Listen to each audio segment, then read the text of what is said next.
We are so excited to bring to the stage New York Times editor and reporter Clay Risen to discuss his new book, Red Scare, Blacklists, McCarthyism, and the Making of Modern America.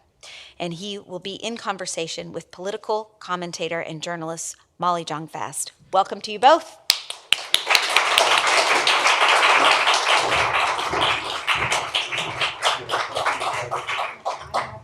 Okay, I'll go right here. All right. All right, here we go. Here we go. I think this is good. I was very excited to get to interview Clay about this book because it's not so often that we get to talk about a book that my grandpa is in. Yeah, and vice versa. Yes. About the same way. Yeah. I think I know the answer to this question because it involves grandparents. But how did you start writing this book? Well, it comes out of just a long kind of simmering interest in this period. Yeah. I write a lot of my history books are about post-war American history, and but there were also elements in my life that drew me to this. And my grandfather was an FBI agent, and he was involved in the loyalty program and going and interviewing people who were accused of being communists and doing background checks on folks. And so I sort of had some insight. And he was not a particularly ideological guy. He was just doing his job. But then that was, in a way, that was what was really interesting, was this was an architecture, a whole structure of the Red Scare that involved people who were just doing their job. And he had funny stories that were funny to him. Right. But it always stuck with me that that's what this involved. That it wasn't just, McCarthy is not a small part of the story. Right. But it was not just him, and it wasn't just hearings in front of Congress. It was everyday people. Yeah. No, and I want to talk about that because when you read this book, it's funny because it's like you write a book, you publish a book, and it's years before it comes out. So you're selling books that are going to come out 4 or 5 years later. So there's a bizarro world where Kamala Harris won the election, and this book is just another dark moment in American history. Yeah. Weren't you thinking like this could really go either way? Absolutely. When it comes to relevance? I finished. Really, the last draft I finished, late summer. Right. I guess I could have, I could go in and, change that to a which, but that was about all I could do. And so really, the book was done and in the tank. And, I was confident enough that it was an interesting story and that it was something that was worth knowing about today. But I wrote it with an eye toward anything can happen. Right. And really, I thought, and honestly, there were a lot of times where I, wrote the book and sort of thought, well, this is really more of a challenge to the Republican Party after Trump is defeated. Right. They're going to have to figure out how do we move on from the MAGA era, or do we embrace it? Right. And so that's sort of how the book ends. And actually, like you said, bizarro world. Yeah, because you talk a lot in this book about sort of the parallels between, and I always think, like if we're looking back, so one of the big mistakes I think as pundits we made that was sort of our most egregious was that in 2016 we kept saying there's no precedent for this. This is not who we are. When in fact this is exactly who we are. Yeah. Talk about that. So I think, so this was the challenge for the book in some ways, because I think a lot of the understanding of the Red Scare is in this this kind of assumption about American society that we just go nuts every once in a while, and we engage in paranoia and witch hunts and conspiracy theories, and it's almost ahistorical. Like this is just what happens, and that's not wrong. Like you can look through history and see Salem witch trials, anti-Catholic conspiracy theories in the 19th century, anti-immigrant conspiracy theories after World War I, and now this. And yet I also wanted to write, to put it in history, to explain, okay, here's why the Red Scare happened this way, why it took this shape, why it happened at this time, and also why it ended. What were the forces that brought it to an end, or the changes? And then the really tricky part is, well, what's the legacy? Because that's something that I'm fascinated with whenever I write a book is, I tell a history and it is about a particular point in time, but I want readers to come away from it thinking, how did this echo down to today? Right. Whether it's, the Civil Rights Act, obviously that had an impact, or that was a previous book I wrote. It was a piece of legislation that had a big impact, but also it created ripples in the culture. And I want to do the same with the Red Scare. You talk about the paranoid style in American politics, this book that I reread and think about and Same. can't believe how apropos it is. And I think the paranoid style sort of makes the case that that this is a trajectory, that this group. So talk to me about. So this is Richard Hofstadter's The Paranoid Style in American Politics, and he makes, and this I sort of steal from him a little bit because I'll do it. I'll admit Well, it's to a that. history. It's a history book too. But his argument is similar, right? In that he says, look, this is something that we do, right? We tend to have these moments, and he's interested in why does that happen? And one of the things that he points to is that there are moments of cultural dislocation that have an economic component, but it's not primarily economic. It's people who suddenly feel that the culture has gotten away from them. And some of those people, it's often not the working class or the poor or whatever, but it's people who were once empowered who suddenly feel things slipping away.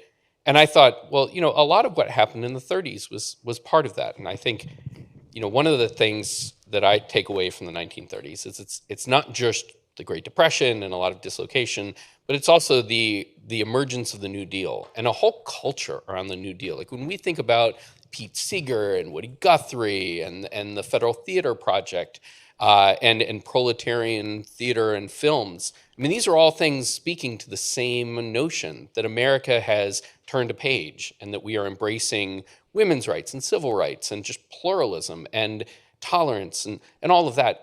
But it displaced something, and it displaced an older, whiter Christian, not totally displaced, but certainly set it aside. But they felt displaced. Yes, and that's what Hofstadter really, I think, clues into is there were people, economic conservatives, religious, cultural conservatives, who felt displaced and felt that somebody had done it to them. That it wasn't just that's how history works. It's that there was a very specific group of people. And some people said it's the Jews. Some people said, it's communists. Some people said it's Roosevelt. The whole ethos, though, focused on the idea that there is somebody out there who did this to me. And then it comes to a head in the Red Scare. It's these communists who are, they have suffused everything from the top of the State Department to my local PTA. And we have to fight them everywhere. So let's talk about that, because that does feel very, very much of the moment, right? That there is a group that displaced another group, and this group is trying, this white male group. I mean, I think I would love you to talk about the war on woke. Yeah. And the war, I'm sorry to even say it. I know, it sounds ridiculous, but you have to say it because it's so stupid, but it is like how our entire government is being run, our federal government is being run right now. So I think, well, look, I put it this way, like during the Red Scare, there was a legitimate reason to be concerned about Soviet espionage, about what the Communist Party was doing, about the Cold War, about the Soviet Union. Those were fairly discrete questions. They were law enforcement questions. By and large, the Soviets were not very effective in espionage. So there was a response that could have been measured. And instead, it wasn't that it was blown out of proportion. That was the whole notion of security was hijacked by people who were really using it to another end, right? And to say, okay, now we're going to take this concept of communism and we're going to apply it to all of our enemies. And we're going to use it as a battering ram to take down all these forms that we don't like. And I think the same thing's happening today. Like, we could have a reasonable discussion about the extent to which diversity, equity, and inclusion is, as a policy question. Like, is it appropriate to do this or that? There's a reasonable conversation, and some will feel one way or the other. But I think what's obvious has happened. It's not that it's been blown out of proportion. It's that it's been hijacked and being used, weaponized to go after vast sections of the federal government, down to the level of local schools, and going after all kinds of concepts that books. Oh well, yeah. I mean, talk about books. During the Red Scare, there were book lists that went out to this person or that person, your grandfather's books, some of which are nothing if not patriotic, Right. to an almost, Yeah. cheesy way. No, I was and gonna, no, but there I were- was gonna say saccharine was the Saccharine, word I was yeah. looking for, but yes. Yeah, and I've read some of them, and they're Yeah. but the idea that no, we're just going to prescribe all of those. Yeah, no. So I want to talk about the idea that ideas can radicalize, because that is a big part of the Red Scare, right? That there is an intelligentsia that can radicalize people and make them change their minds. And that's something we're seeing today, right? That there is an intelligentsia that that the right complains that the algorithm downgrades them and creates this opportunity for liberals to radicalize the young. I mean, on a certain level, a good parallel is the way that people talked about Hollywood, and the idea that there were these leftists in Hollywood, and they were super dangerous because they inserted ideas into movies that were propagandistic, but when you actually one of the things I find really funny is that one of the leading people in this charge was Ayn Rand, and she quite concretely, she wrote a small book pamphlet that it was sort of like 10 rules for writing anti-communist movies, and it was stuff like, don't valorize the common man, don't make wealthy people your enemy, but people took it really seriously, almost like a Bible. There was a really good Lillian Ross article in which she went out in 1948, 1949 to Hollywood, and she just went around and talked to people, some of whom spoke on the record. John Ford talked to her, others were anonymous. But they said to a person, yeah, everything's changed in the last couple of years. We would never make movie X today. Right. And we use Ayn Rand's rules like a Bible.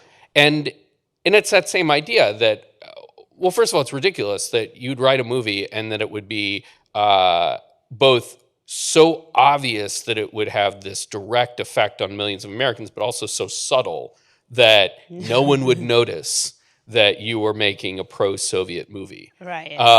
But that was the idea behind a lot of these charges. And the scary thing is that it's stuck, and the blacklist, thousands of people were blacklisted just in and around the entertainment industry. Yeah. No, I mean, it's this idea that there's somehow more power. Yeah, that there's... I mean, it's as true today as it was back then. Like, this idea that the federal government is both incredibly inept and overblown, overstuffed and inefficient, and yet also incredibly efficient at working behind the scenes and undermining American society. Yeah. Like, Yeah. somehow both of those things are held to be true. I don't know. Yeah, it seems impossible, and because it is. Funny. So let's talk about this idea that actually it wasn't just the blacklist. Like, So with my grandfather, they were part of a group that gave money to, this all started with, they were part of a group. My grandfather was Howard Fast, who wrote Spartacus.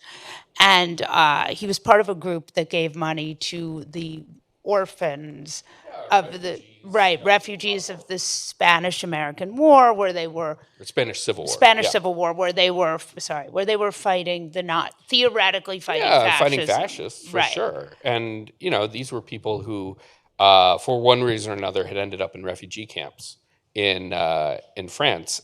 France didn't want them. France was going to kick them back to Spain, where they would almost certainly have been imprisoned and probably killed.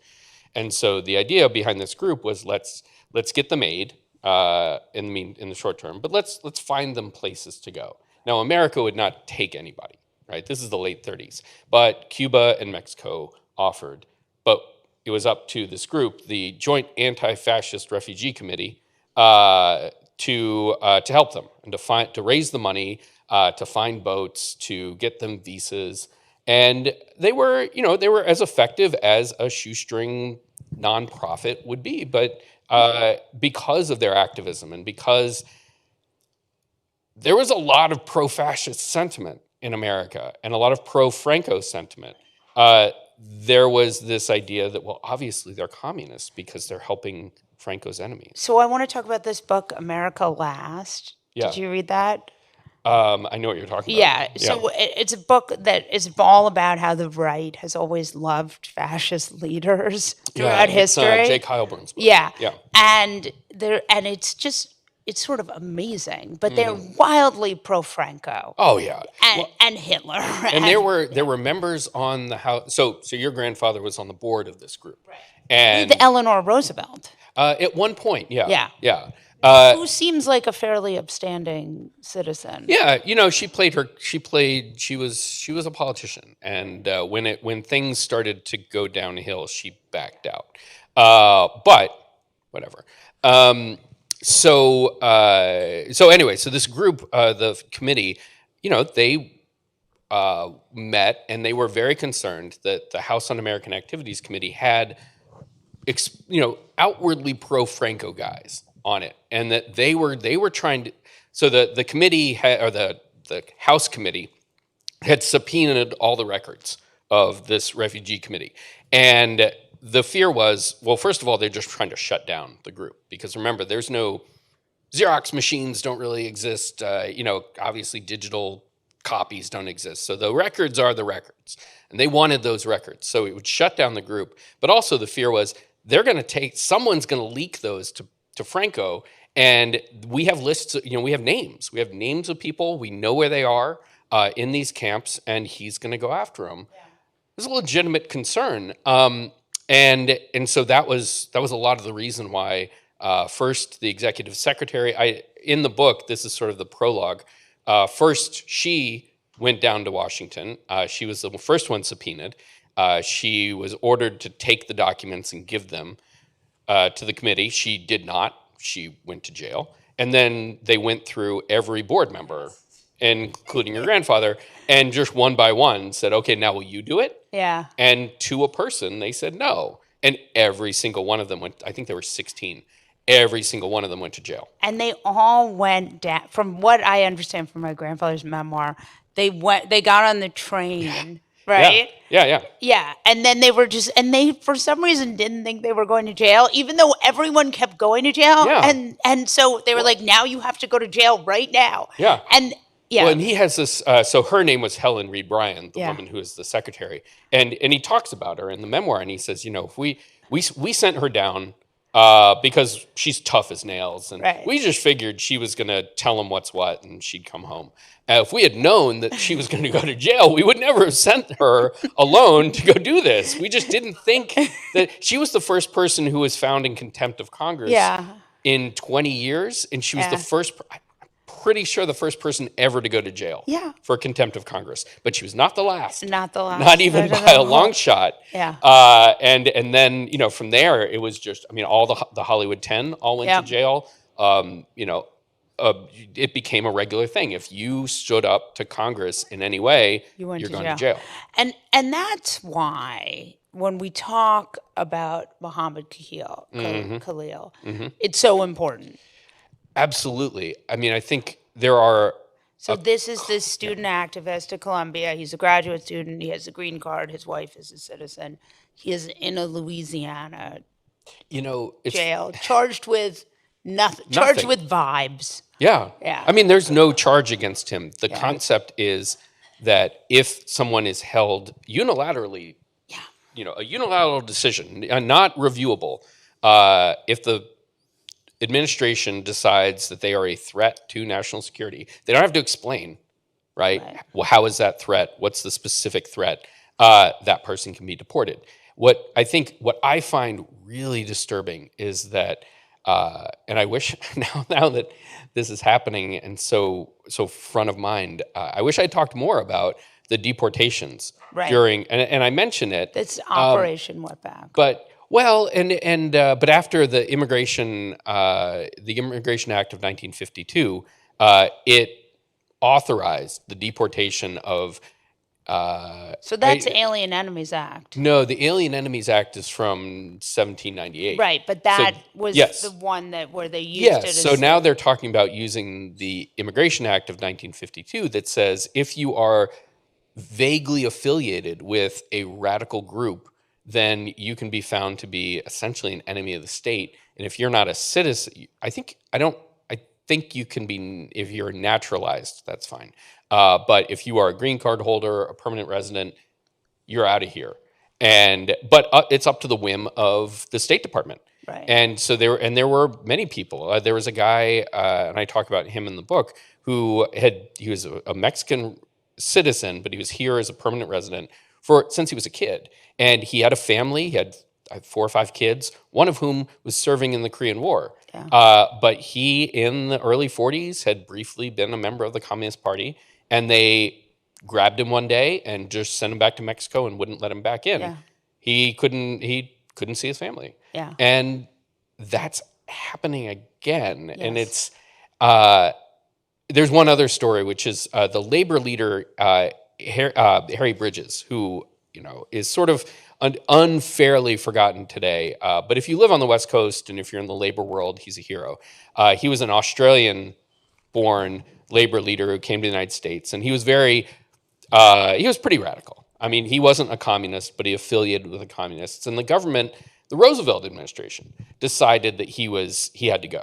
And so 4 times over almost 20 years, the government tried to deport him based on his beliefs. There was nothing criminal about anything he had done. He went to the Supreme Court twice. Both times the Supreme Court found in his favor. But in 1945, the decision, it's worth, not that you should go going through Supreme Court decisions in your free time, but it is worth reading because both William O. Douglas and Frank Murphy, 2 justices, very strong civil libertarians, they not only found in his favor, but they wrote these sweeping statements that to read them today will almost make you cry because, Murphy talks about, once you are here, you are a member of American society. And the bedrock of American society is the freedom of expression, the freedom of association, and that is why people come to America. That's it. It's fundamentally not about the money. Those are nice things, but it's that freedom. And the idea that we could just simply cut those people off is un-American. And even when I was writing the book and I read that, I thought, well, that's a very nice sentiment, but we're so far beyond that. And then to see almost just pops up on your phone, like, oh, here's an alert. Oh, we're not doing that anymore. Yeah. Wow. That's where we are. So that is why I think resistance is so important. And how we get down this rabbit hole of McCarthyism really taking the heart of America for a while. I would love you to sort of talk to us about what in the end breaks the fever. Yeah, we may need to know that. I've think about this a lot. I can certainly talk about the Red Scare. It's hard to know. But in terms of the Red Scare, what brought it to an end partly was just the passing of time and certain events, right? The Cold War really chilled out. Sorry, that's Pun intended. But Stalin died in 1953. The Korean War ended in 1953. There's basically some level of agreement that that's their world, this is our world, and the lines are going to be drawn that way. And so, there wasn't this fever, this desire to kind of, stoke Americans to go out and fight the enemy. Also, there was no there. I mean, after all this time of talking about Soviet spies and the evils of the Communist Party, there had been spies, but not during the Red Scare. It was largely dormant. The Communist Party was small and imploding. Most Americans kind of got used to it. I think they just got tired of all the noise, and the 50s was just a period of a period of growth, a period of normalcy, and so they invested in that. But I also think that there were certain figures who, after enough time, stood up. And the one, because I'm a journalist, I look to Edward R. Murrow as one of those figures. And if you've seen Good Night and Good Luck, or if you know the story, he was the TV reporter or TV journalist who, over a long period of time, he was one of the few people to really get McCarthy's number, right? To really understand, like, I know how to take this guy down. But it wasn't something he could do right away. He had to plan, he had to collect clips. What he understood was that McCarthy was a newspaper guy, a creation of the newspaper world, a static figure who is represented very well in text and photographs. But if you could show him as a monster on TV, people would get it. And that it would mean more than just taking down McCarthy. It would mean giving the lie to all of this, right? That this is ultimately about bullying. It's all about force and power. It's not about national security. And that's what Murrow did. And so in early 1954, he ran this program, in which 30 minutes mostly was just clips of McCarthy, and long clips that obviously he had selected for maximum impact. And he and his producer had really worried that they would get death threats, that they would be shut down, and the opposite happened. Not only was the show really popular, I mean, the letters were 6-1 in favor. The other thing is the judicial system ended up working. It held. It didn't hold until it finally did. And part of that is because Earl Warren became the Chief Justice of the United States. His predecessor was Fred Vinson, was a terrible chief, probably the worst Chief Justice in the 20th century. And he was the one who had allowed the Rosenbergs to be executed. He was the one who had no problem with the Red Scare. Earl Warren, to the surprise of many, came in and established a Supreme Court dedicated to civil liberties, the protection of civil liberties, and the rolling back of the architecture of the Red Scare. And I think he deserves a lot of credit for that. He also got a lot of hate for that. People who are old enough can remember impeach Earl Warren. And if you lived in Texas, for example, impeach Earl Warren signs, big roadside posters were everywhere. I mean, he was hated in a lot of the country, but he pushed on. And I think, so it takes both changes of time and sort of history, but it also takes individuals. And those are two famous people. Can also talk about all the people who resisted, who stood up and said, in the face of McCarthy or HUAC, I'm not going to cooperate. I mean, it was a simple act of saying, you want me to cooperate? I'm not going to cooperate. You want to send me to jail? Send me to jail. You want to blacklist me? Blacklist me.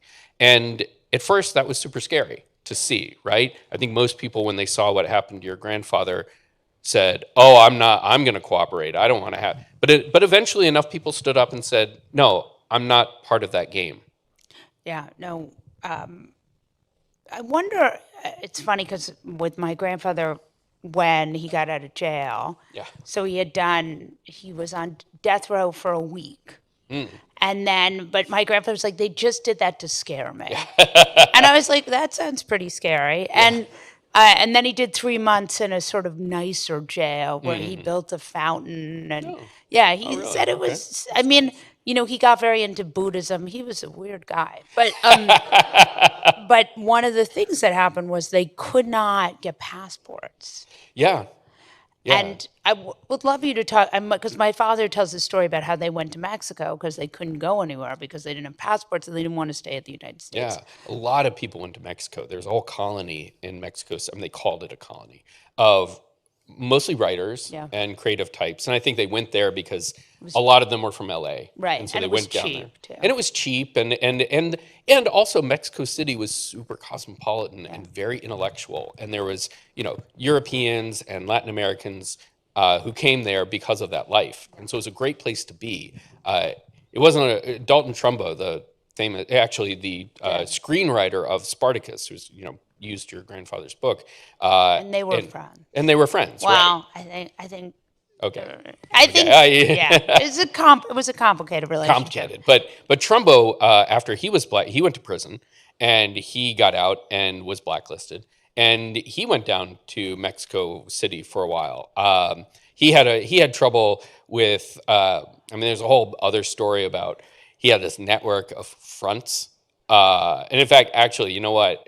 Some suggested viewing. If anyone ever wants a really good movie, The Front. I was just thinking about that. Such a good movie. It's directed by Martin Ritt, who had been blacklisted. It stars one of the stars is Zero Mostel, who had been blacklisted. But it's about this guy played by Woody Allen who is hired as sort of the schmuck to be the front for a blacklisted writer, right? So Dalton Trumbo had this whole network. He made a lot of money during the blacklist. Most people didn't, but he did. This is a long way of saying it didn't work for him to do that in Mexico City. So he came back. I don't know. I went down a rabbit hole there. But I wanted you to talk about the Supreme Court decision where they said they had to give them back their passports. Yes. So sorry. Right. Passports. So there were a number of famous cases. Right. Like these. Paul Robeson was another one. I want to talk about Paul Robeson next. So they had stripped his passport for reasons that really were not, again, national security reasons. He's a folk singer. He's a folk singer, right. Who has certain ideas, and therefore we could believes in civil rights. Yeah. Right. We could never let him go overseas. Yeah. So they just unilaterally stripped passports. And you're right. And finally, the Supreme Court said that is, a violation of civil liberties. There's no charge here. There is no way to justify holding someone's passport simply because you claim national security. But it was a common tactic. And just one point to make. All of these are also about stoking fear. Right. Right. So you don't have to take away everybody's passport. Right. You just have to make people who might be vulnerable afraid of speaking out because they want to keep their passport, just for example. Like you don't have to take all of the Columbia activists. Right. You can just take one. Yeah. So I'm wondering, I want to talk about Paul Robeson because I think of Paul Robeson as one of the people whose lives was really ruined in a way. Like my grandfather, he went out to dine out on having been in jail for the entire 80s, 90s, lived in Greenwich. Things ended, married one of his secretaries. Things ended fine for Grandpa. But and had many more bestsellers. I mean, just the dream. But Paul Robeson was really an important civil rights leader who was sort of lost to history. So he was. I think he's one of these fascinating characters who, in air, literally larger than life. A really big guy. He was a star student at Rutgers, an amazing football player. Went to Columbia Law School, but then decided to become an opera singer and eventually just sort of a popular singer of folk songs and played Othello. Yeah, played Othello. He mastered surf songs from the Soviet Union that he would sing along with slave songs from the United States to sort of, draw Make the comparison. parallel. He's a very, very clever guy, but very very ardent. He was also never a communist, but he sympathized or believed that they were doing good things. He And, may have been a little less communist than my grandfather, who was well, your actually grandfather is a member of the party. Yeah, yes, he actually was a recipient of the Stalin Peace Prize. Yes, yeah. The last year that Stalin gave it out before he died. And look, I mean, Robeson was an apologist for the Right. Soviet Union, and it needs to be said that he downplayed a lot of the crimes of Stalin. But he actually, the thing that got him was he was in Paris at a peace conference, and he said there was a question, do you think that Black Americans should serve in the military? Right. Given what happened. And he said something and it's not recorded, and there's always debate about this, but he said something to the effect of, well, I just don't think they will, because, there's been, especially after World War II, this return of Jim Crow. I mean, not Jim Crow never went away, but like this assertion of segregation in the South, and just evidence that everything that Black people fought for in the military against fascism is being, done to them at home. The South. And he was blacklisted after that. I mean, just one thing before that, and really up until the mid 40s, it's hard to oversell how big a deal he was. I mean, he could walk into any city and sell out every seat. He was in demand. He just toured constantly. And after that, all of his tour dates were cut. Basically, if he wasn't singing in a union hall or at a folk revival or something, he had no work. Yeah. It's really, and just to bring it back, soon after that, there was a fundraising concert up in Peekskill in New York. I was hoping you were going to talk about Yeah, because the Peekskill Riots. The Peekskill Riots, which are also quite forgotten today, and yet to read your grandfather's account, he was there, is bracing. So this is fundraiser for some people who were being charged with the Smith Act for being communists, and they were raising money. Paul Robeson was the headliner, along with, I think, Pete Seeger was going to be there. Pete Seeger. And so they had the concert set up. Before Robeson got there, hundreds of American Legion, veterans of foreign wars, just locals showed up, and not just in opposition to the specific topic of the concert, but shouting all kinds of anti-Semitic, anti-Black comments, really, really pretty disgusting things. And a fight broke out, and the police didn't intervene until there was, some serious damage, some serious violence. Bonfires. These guys were setting bonfires. There was a report that crosses were burned.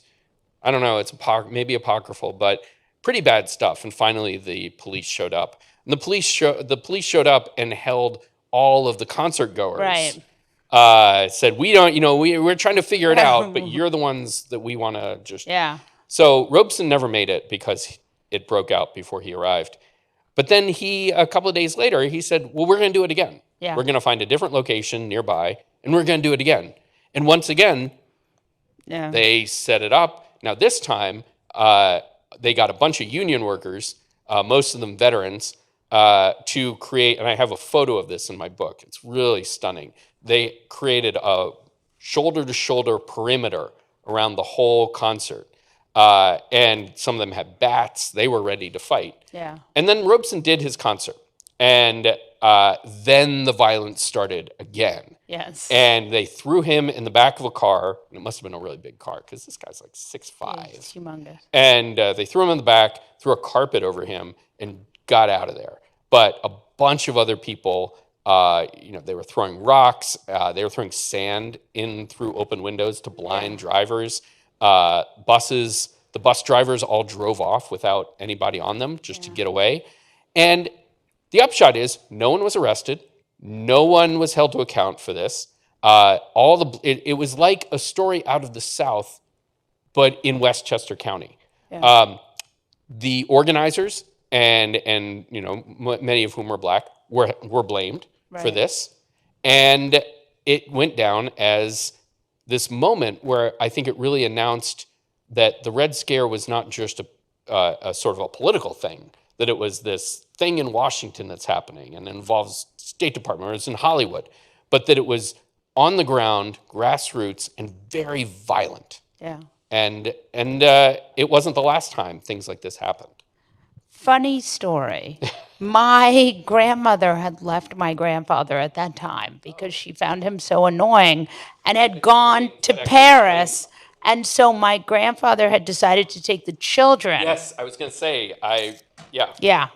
Yeah. So It's another parenting win for my yeah, family. yeah, right. Yeah, it was at the beginning of his little, it's not a big book, but Yeah. at the beginning of it, he talks about, I was going to take the kids. No, but he has this Don't take your kids he has really, to Riot. because they were, I guess it was their summer place or something. Yeah. Anyway, and he happened to have a black neighbor. Yeah. And he said, oh yeah, we're going to go to the concert over in Peekskill. And she said, what? You're taking the kids?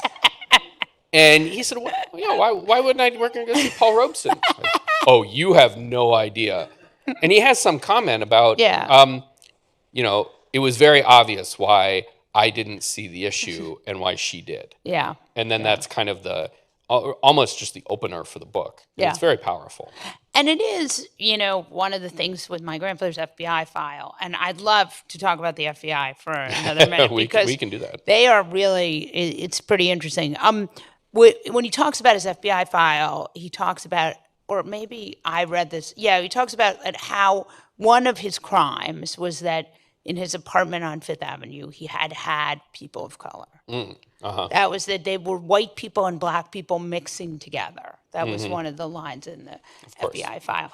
And I think it just, there was so much sort of, in that FBI file, and most of it's redacted, but what I've read is what he's written about it is a lot of his crimes are thought crimes. Mm-hmm. Yeah.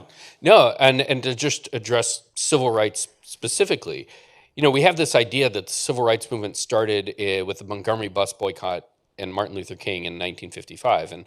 And we think that because the decade plus before that had been pretty quiet.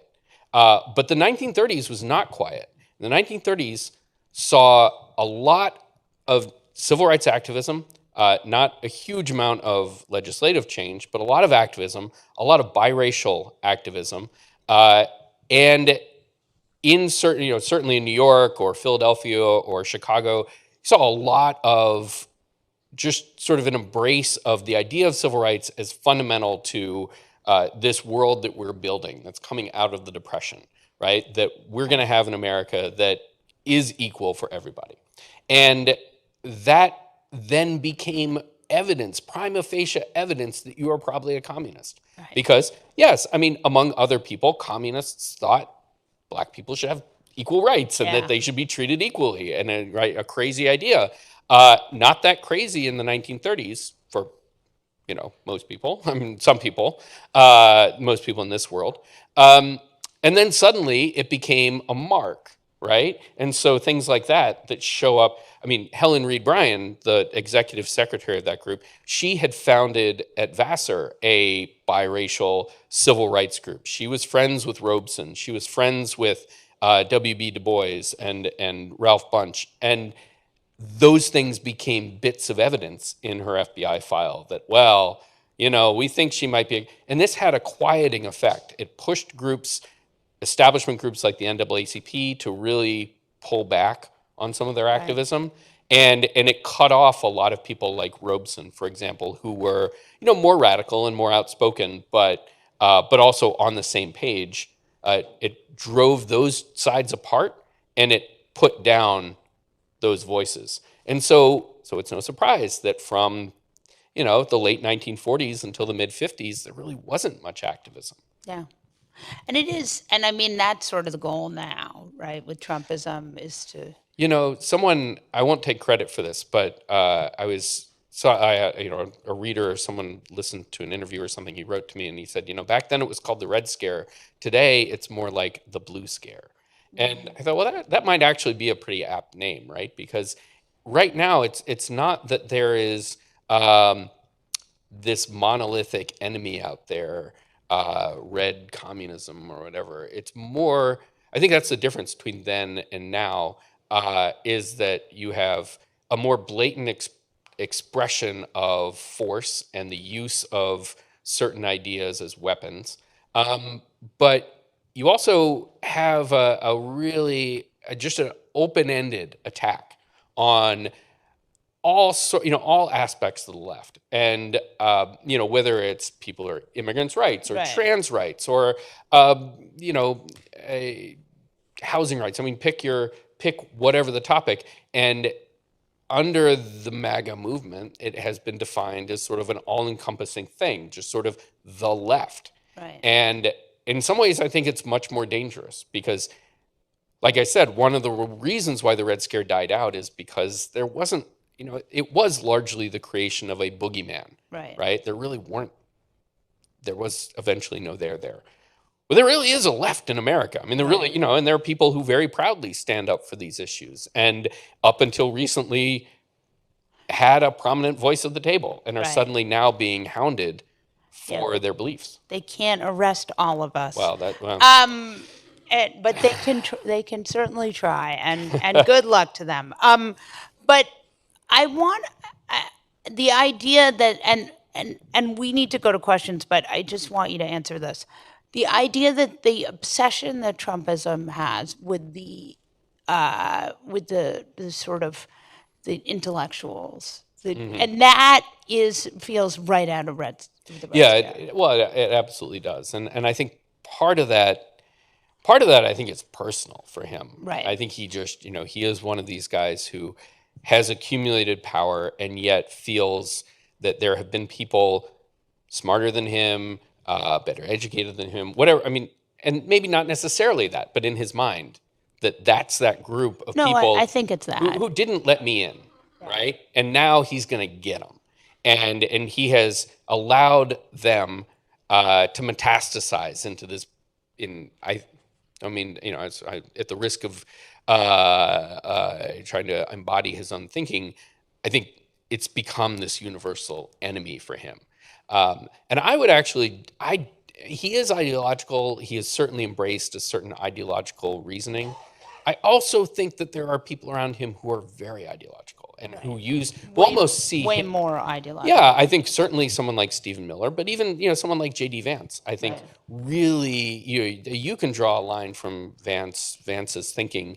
I think back to the arch conservatives and the far right of the 1930s, who saw the rise of the New Deal as a fundamental threat to their quote unquote way of life. And this is in some ways a war on the New Deal. Oh, absolutely. Absolutely. I think that we are only at the beginning, the dismantling of, in the same way that they go after Mahmoud Khalil, in part because he's an easy target. Right. But it's a way to, so, we'll dismantle USAID, we'll dismantle, but then it's academia. Yeah, I mean, you can certainly, if you poke around in enough corners, you'll see the Civil Rights Act, they're coming for it. Yeah. The SEC, they're coming for it. The FTC. I mean, these are things that agricultural assistance. These are things that we take as fundamental to the way, to the undergirding of American society that come out of the New Deal, and they're on the chopping block. So let's go to some questions. Do people have questions? We have somebody running around with a microphone. Yes, she is coming with the microphone. We're going there first. Okay, we'll go there first. Hi. So if you go back into the 50s, and your figurehead back then was Joe McCarthy, but underneath him was the John Birch Society. And then today you've got hashtag useful idiot as the figurehead, and underneath him is the maggots. Do you see like a river flowing between the two of them? Is there a lot of overlap, or did one grow out of the other? Yeah, I mean, the John Birch Society in part emerged out of the ashes of the Red Scare, because there were a lot of people who filtered into it, and it was created in the late 50s and by people who thought that McCarthy had been right. In fact, that McCarthy didn't do enough, right? They were much further to the right than McCarthy. but they felt like he was onto something.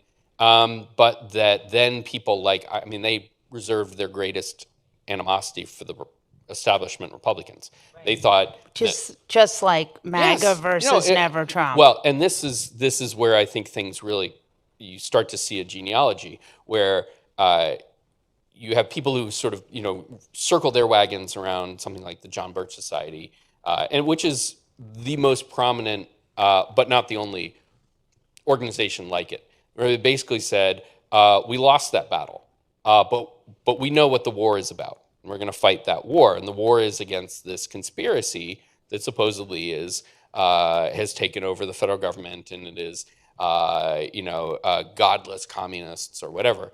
And yes, I think that then sort of filters down, and you see it pop up in the Goldwater movement or the Buchananite populists of the 1990s. You see not only the same rhetoric and the same ideas, but oftentimes the same personnel and the same references to certain books and certain ideas, certain magazines. Human Events, for example, is a magazine that has been always operating on the far right and providing intellectual sustenance. And so, yeah, I absolutely think that today you see that same fluorescence of that set of ideas, and that idea that they are still fighting this fight. And it is a fight not just against liberals, but it's also against, the Republicans who don't get it, the establishment. Yeah.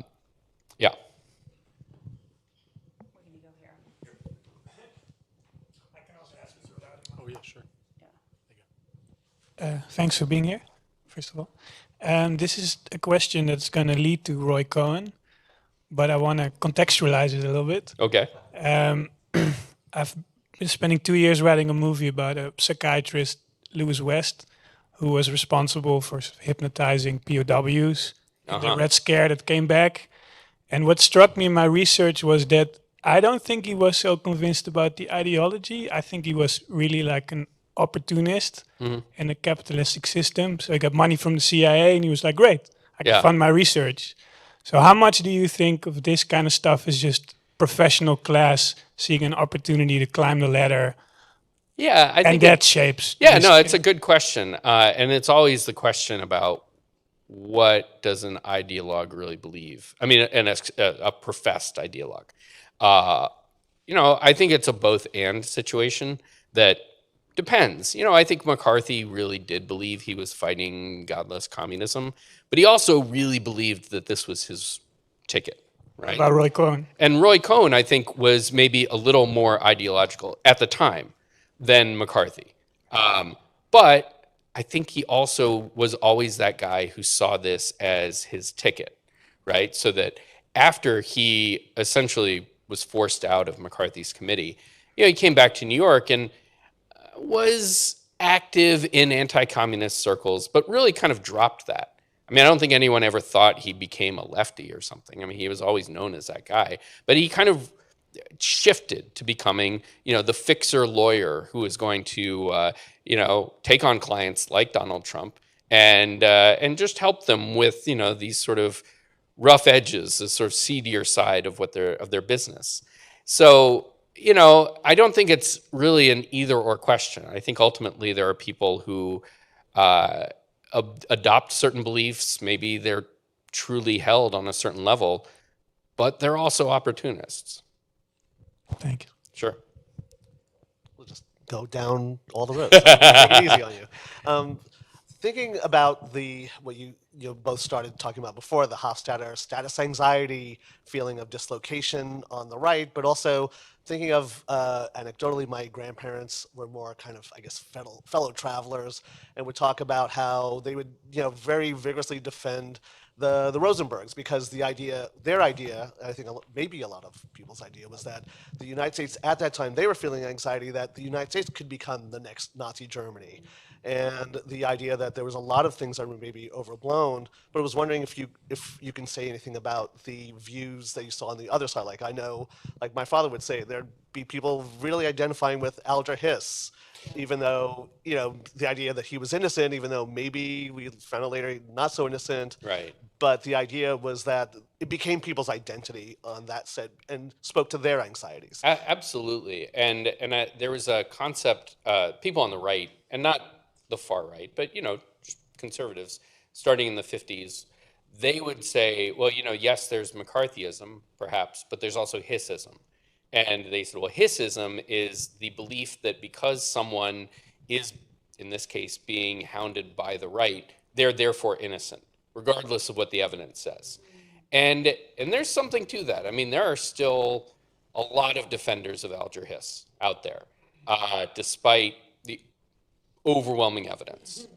And I don't think that if you admit that, yes, the Rosenbergs were, or at least Julius was guilty, that Alger Hiss was guilty, that doesn't mean that you are justifying what was done. I mean, you can say, and this is what I believe, yes, Julius Rosenberg facilitated giving atomic secrets to the Russians. There was no pretense. It was a miscarriage of justice to execute him, and it's a very sort of just very depressing story about how he ended up in the electric chair and why his wife was executed, and yet, so you can in a different context, in a different way, you can have a both and approach, right? It doesn't have to be, I'm on this side, I believe all this. But you're absolutely right that that was part of it. I'm struck a little bit by my colleague Sam Roberts wrote a book about the Rosenbergs and about the role that her brother played. And he had been a kid during it. And he said, one thing that I remember is my parents saying, how could the Americans do this as Jews in New York, right? And this is in the early 50s.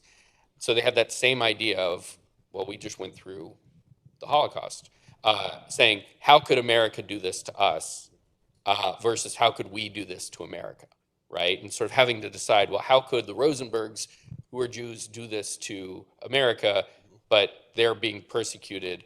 And that was what it was like to be Jewish in New York at the time. Was to be confronted with that challenge. Well, if I can just one quick question from your other life. What bourbon did McCarthy drink? Because also his diet was a hamburger and milkshake every day. He could get. I'm pretty sure he just drank pure grain alcohol. I'm not going to tell the story about what Alger Hiss's wife, who had an affair. Anyway, it's very sordid. They all slept with each other. So much sorted. Yes. Hi, thank you for being here. This has been great. I guess I'm currently looking for any shred of optimism that I can possibly get my hands on. Me too. So I'm finishing Sarah Wynne Williams' book about Facebook and just realizing the political impact that Facebook had on not just the 2016 election, but also the most recent one. So I'm wondering, with some of the historical things that are happening with like the young vote, for example, have there been has there been anything similar during either the Red Scare time period or historically before that that's been somewhat equivalent to how technology is really creating a Frankenstein's monster within our political system? And is there any hope in unraveling that? I mean, the printing press, right? Like there have been times when implements of learning have been blamed for radicalization. Now, that's not to say that these are the same. That's just to say that there's some precedent for. I mean, I think that's sort of the promise and limits of history. Like, you can look back and find all kinds of stories, but you can also find where those stories are no longer useful, which I think is a really useful thing about history, right? Is to see how things are different today. I will end on one note of naive optimism, which is that if the past is prologue, things pass, right? Americans, at the end of the day, one of the reasons I believe why Trump won is that Americans have a very disconnected relationship with politics. They tend not to pay too much attention, and they tend to simplify and blame the administration of the moment for whatever there's ailing them, right? So inflation or, and most people don't think any deeper about that. Most people want calm. They don't want the government in their life too much. They want it there when they need it, and otherwise, they don't want to hear about disruption and noise. And maybe it's fun for a little while, but ultimately, if it undermines their daily life, they're going to push back. And that's good and bad. And so my naive optimism is that eventually people will just get sick of this. I'm not necessarily saying I believe that. But I think that there is a case to be made. But I have a question as a historian. There is this phenomenon of people being traumatized by pandemics and forgetting. Talk about that. Yeah, I mean, I think that that's so much of where we are today, right? Is just the experience that we've both, in a weird way, forgotten. Right. I mean, I think a lot of people wanted to just forget about the pandemic, but they've also been shaped by it.